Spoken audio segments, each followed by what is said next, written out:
সবাইকে আন্তরিক শুভেচ্ছা জানিয়ে আজকে আরো একটি গুরুত্বপূর্ণ আলোচনা নিয়ে আপনাদের মাঝে উপস্থিত হয়েছি। আলোচনায় রয়েছি আমি doctor Shri Mohan Kumar, homeopathic consultant, homeopathic medicine.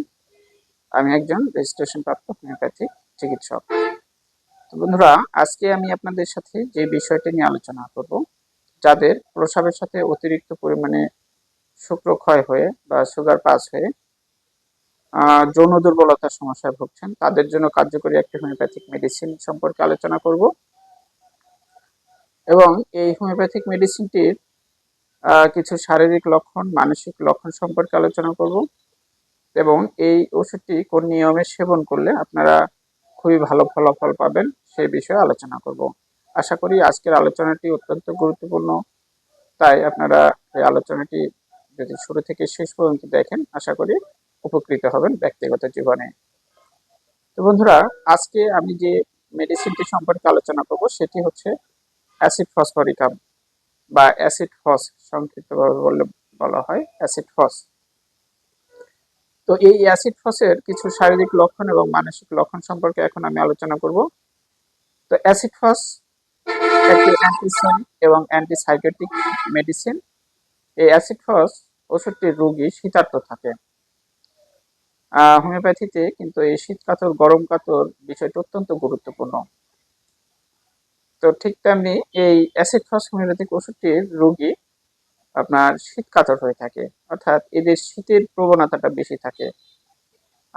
দেখা যাচ্ছে যে এমন একটা আবহাওয়া, আপনার পাশের মানুষ বলছে যে না খুব বেশি শীত নয়, কিন্তু অ্যাসিড ফসের রোগী কিন্তু বলবে যে তার শীতের যে অনুভূতিটা সেটি বেশি পাচ্ছে। এই যে বিষয়, এটি কিন্তু অ্যাসিড ফসফরিক হোমিওপ্যাথিক ওষুধের একটি অত্যন্ত গুরুত্বপূর্ণ লক্ষণ।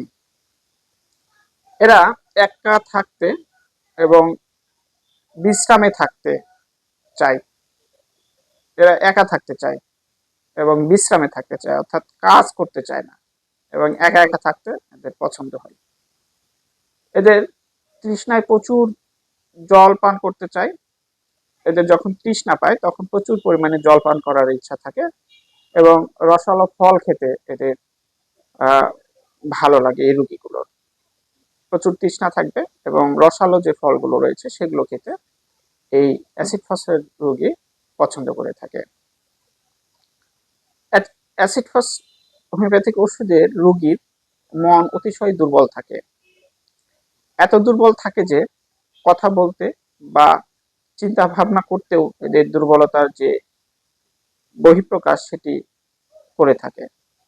মনও দুর্বল থাকে, শরীরও দুর্বল থাকে এবং এরা কোনো কাজ করতে, চিন্তা ভাবনা করতে, কারো সাথে কথা বলতে চায় না বা কথা বলতেও দুর্বলতার প্রকাশ করে থাকে।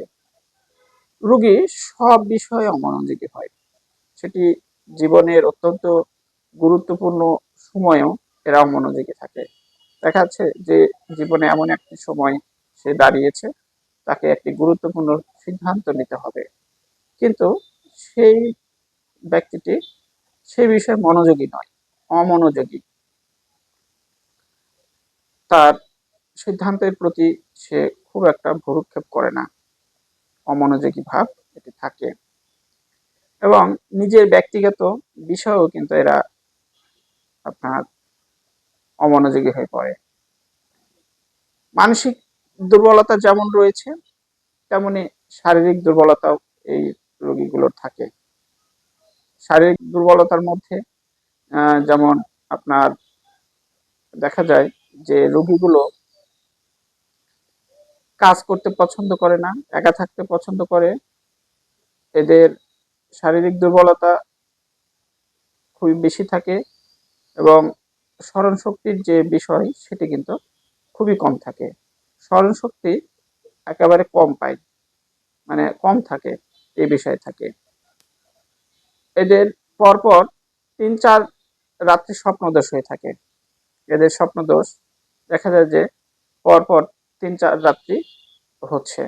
অতিরিক্ত সুগার পাসের সাথে যদি দেখা যায় যে অতিরিক্ত স্ত্রী মিলনের কারণে দুর্বলতার লক্ষণ প্রকাশ পাচ্ছে, এই লক্ষণটি যদি থাকে যে অতিরিক্ত সুগার পাস হচ্ছে প্রস্রাবের সাথে এবং তার পাশাপাশি স্ত্রী মিলনের ক্ষেত্রে দুর্বলতার লক্ষণ প্রকাশ পাচ্ছে, সেক্ষেত্রে কিন্তু অ্যাসিড ফসফরিক হোমিওপ্যাথিক ওষুধের অত্যন্ত গুরুত্বপূর্ণ লক্ষণ।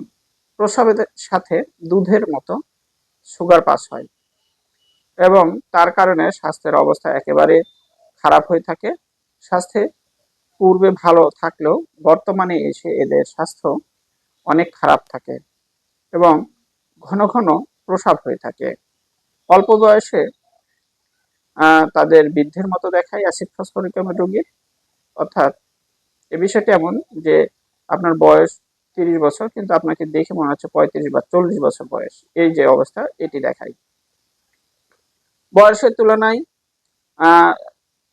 বেশি বয়স্ক দেখায়, এই লক্ষণটিও কিন্তু অ্যাসিড ফসফরিকামের অত্যন্ত গুরুত্বপূর্ণ লক্ষণ। এই লক্ষণগুলোর পাশাপাশি যদি কোনো পুরুষের দেখা যায় যে অতিরিক্ত যৌন দুর্বলতার লক্ষণ থাকে, প্রস্রাব পায়খানা করার সময় যদি দেখা যায় সুগার পাস হচ্ছে এবং কোনো কাজে স্পৃহা না থাকে, সেক্ষেত্রে যদি দেখা যায় শারীরিক দুর্বলতা অতিশয় দেখা যাচ্ছে, অনেক বেশি দেখা যাচ্ছে এবং যৌন দুর্বলতা দেখা যাচ্ছে, সেক্ষেত্রে কিন্তু এই অ্যাসিড ফসফরিক হোমিওপ্যাথিক ওষুধটি খুবই ভালো কাজ করে থাকে।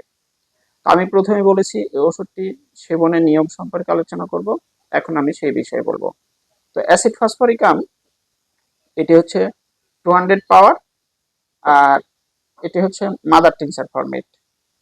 তো এই অ্যাসিড ফসফরিকাম দুইটি ফরম্যাট পাওয়া যায়, আপনার মাদার টিংচার ফরম্যাট আর পাওয়ার মেডিসিন। পাওয়ার মেডিসিনে 30, 200, 1M, 10M, 50M, CM পর্যন্ত পাওয়া যায়।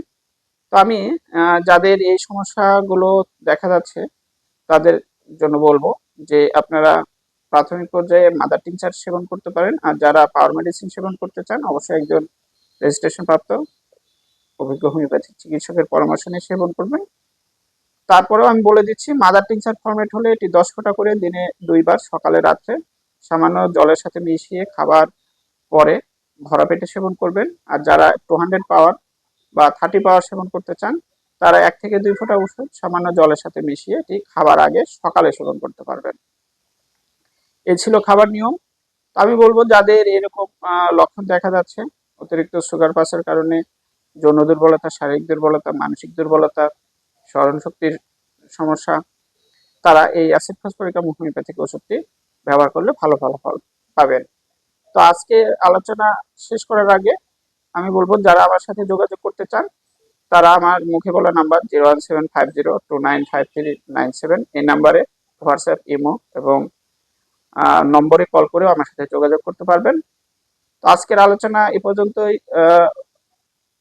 রাখবো।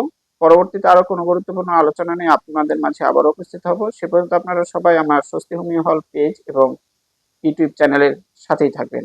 ধন্যবাদ সবাইকে।